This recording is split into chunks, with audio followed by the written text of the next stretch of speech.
कृष्णमूर्ती पद्धत।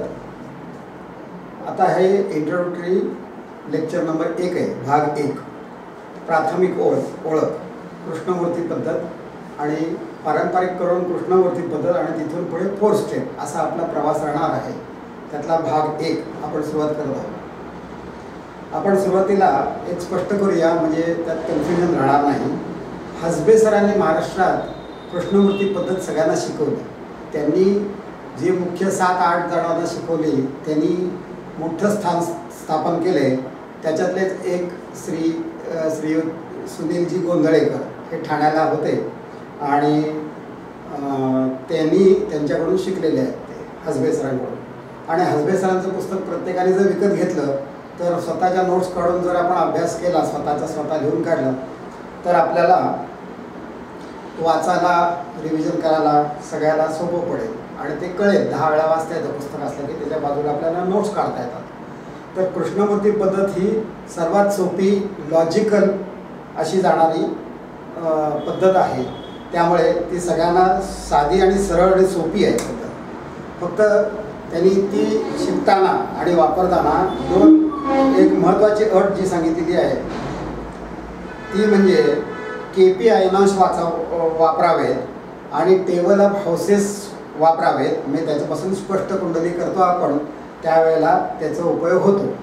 म्हणजे भावचलित कुंडली करताना पारंपरिक पद्धत आणि कृष्णमूर्ती पद्धत याच्यात थोडासा फरक पडतो, म्हणून हे स्पेसिफिकेशन आधी त्यांनी सांगितलेलं आहे।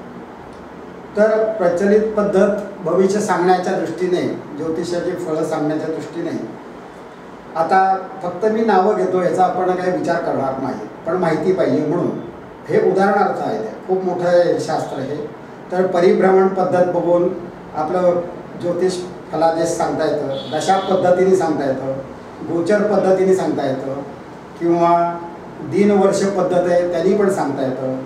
ताजिक पद्धत म्हणून अशी एक, त्याच्या आधाराने पण भविष्य सांगता येतं। ज्योतिष फलादेश सांगता येतं, ग्रह कुठला फलादेश देतील ते। आता या सर्व पद्धती आणि सर्व शास्त्र मानव निर्मित आहे, मानवाने तयार केलेली ही पद्धती आहेत ह्या। त्यामुळे साहजिकच आहे मानवाची लिमिटेशन्स त्यात आली, त्यामुळे त्यात काही त्रुटी असणार आहेत आणि काही अपवाद असणारच आहेत। हे आपण गृहीत धरून शास्त्राची मर्यादा आपल्याला लक्षात घेऊन आपण पुढे शिकायला सुरुवात करत आहोत। आता या ठिकाणी महत्त्वाचे मुद्दे आणि थोडक्यात कमी भागामध्ये जास्तीत जास्त माहिती देऊन स्वतःच्या अभ्यासाने पुढे जाण्यासाठी हे कामी येणार आहे, याचा उपयोग होणार आहे। तर त्यातला हा पहिल्या भागात मी तुम्हाला महत्त्वाचा मुद्दे सांगणार आहे आणि ते पारंपरिक पद्धतीला छेद देणारे आहेत, म्हणून याचं पहिलं लक्षात घ्या आणि याचा कोणाशी वाद घालू नका। प्रत्येकाचा अभ्यास असतोच। तुम्ही आता अभ्यास करताय, तुम्ही जेवढा अभ्यास कराल, खोल जाल, तेवढं तुम्हाला त्याचं अजून तळ गाठता येईल असं वाटतं, पण ते शक्य नाही। खूप मोठं शास्त्र आहे, पण सुरुवात तर करायला पाहिजे। आणि ज्या वेळेला आपण सांगितलेलं किंवा वर्तवलेलं भविष्य बरोबर येतं, त्यावेळेला त्याची महती कळते आणि आपले साहजिकच हात जोडले जातात, नमस्कार केला जातो, खरंच मानलं पाहिजे असं शब्द येतात। प्रथमतः ग्रह, पारंपरिकमध्ये ग्रह कुठल्या भावात आहे, भाव म्हणजे काय, ग्रह म्हणजे काय, यातल्या काहीही संज्ञा तुम्हाला नवीन जरी आल्या तरी तुम्ही फक्त आता ऐका। त्या वेळेला तुम्हाला फोटो जेव्हा तुम्हाला याच्या पुढे येतील, या व्हिडिओच्या बरोबर, किंवा स्लाइड्स येतील, त्याच्यातून तुम्हाला बाकीची माहिती स्पष्ट मिळेल। आणि जर तुम्हाला काही कळले नाही तर 3 भागानंतर तुम्ही प्रश्न विचारू शकता। पहिले 3 भाग तुम्ही बघा आधी, आणि कारण त्याच्यातून आपण सर्व गोष्टी क्लिअर करायचा प्रयत्न करणार आहोत। प्रथमतः ग्रह जिथे आहे त्या भागाचं फल ज्योतिष वर्तवण्यासाठी उपयोग होतो, आणि ग्रह जिथे आहे तिथली तो फळ देतो, अशी पारंपरिक समजूत ब्रॉड, म्हणजे पारंपरिक पद्धतीने जेव्हा भविष्य बघतो तेव्हा तो ग्रह कुठे पडला हे आधी बघितलं जातं, कुठल्या भावात पडला आहे। तर यांनी काय केलं, कृष्णमूर्तींनी काय केलं, सर्व जुने नियम सगळे अभ्यास केला सगळ्याचा, आणि त्यातले न लागणारे, न लागू पडणारे नियम बाजूला काढले आणि स्वतःची अशी ओळख म्हणून स्वतःची एक पद्धत त्यांनी शोधून काढली। आणि त्यात त्यांनी नक्षत्र स्वामी जिथे आहे त्या ठिकाणची फळं तो ग्रह देतो। म्हणजे ग्रह कुठल्या तरी राशीत असतो, आणि तो कुठल्या तरी नक्षत्रात असतो. तर त्यांनी जे सांगितलेलं आहे त्यातलं मूळ तत्व हे आहे की ग्रह जिथे आहे तिथलं फळ द्यायच्या आधी तो जिथे नक्षत्रस्वामी त्याचा जिथे आहे ज्या भागात तिथली तो फळ आधी देतो असं सांगितलेलं आहे. ते फळं देण्यात महत्त्वाची भूमिका आहे त्याची. म्हणजे हा पारंपरिकमधला आणि हे कृष्णमूर्ती पद्धतीला फरकाने आपण पुढे पुढे जाऊया. हळूहळू आपल्याला कळेल.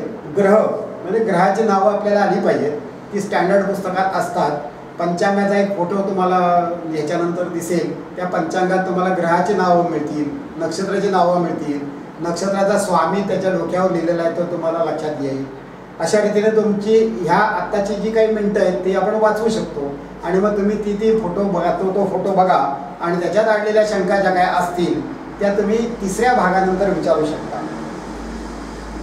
तर ग्रहांची नावं आपल्याला थोडी तरी माहिती असतील. चंद्र, रवी हे ऐकून असतील. गुरु, शनी आपण 7.5 वगैरे म्हणतो, त्यामुळे शनी माहिती आहे.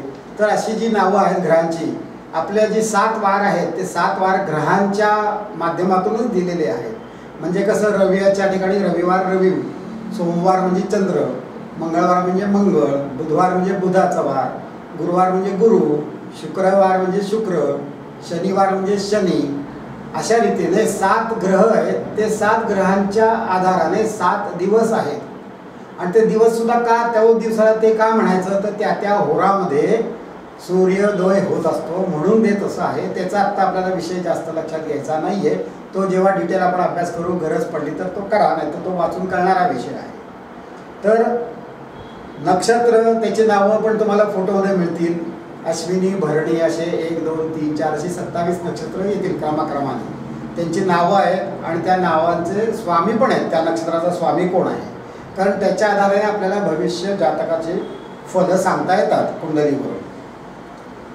तर राशी म्हणजे काय आणि चरण म्हणजे काय हे पारंपरिक गोष्टी आहेत. आता राशी या सगळीकडेच मान्यता आहे आणि राशी संकल्पना भारताची किंवा आपली वैदिककालीन नाही असं समजलं जातं. खूप जण मानतात ही राशी ही संकल्पना बाहेरच्या देशातून आपल्याकडे आली असं काही मानणारे लोक आहेत.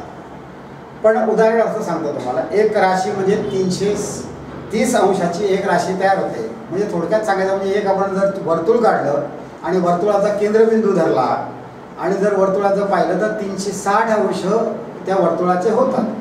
असे जर त्याचे 12 भाग केले तर 12 भाग म्हणजे 360 भागिले 12 म्हणजे एक राशी येते. आणि 360 भागिले 12 केल्यावर 30 अंशाची एक राशी येते.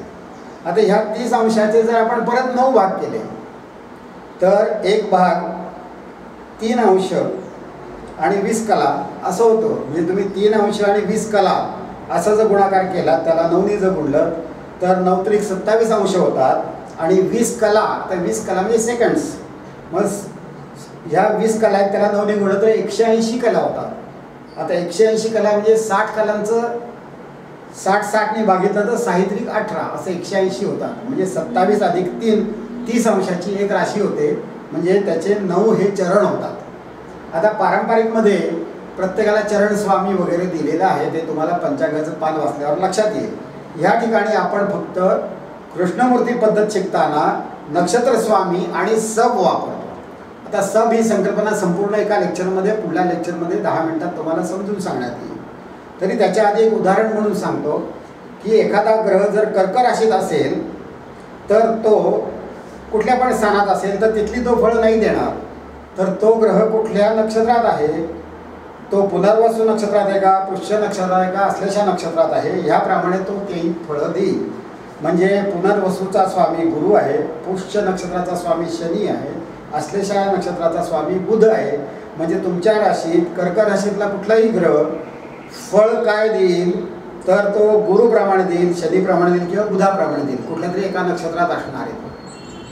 आता ह्या ठिकाणी आपण थांबूया आणि दुसऱ्या भागात पुढची संकल्पना सांगूया.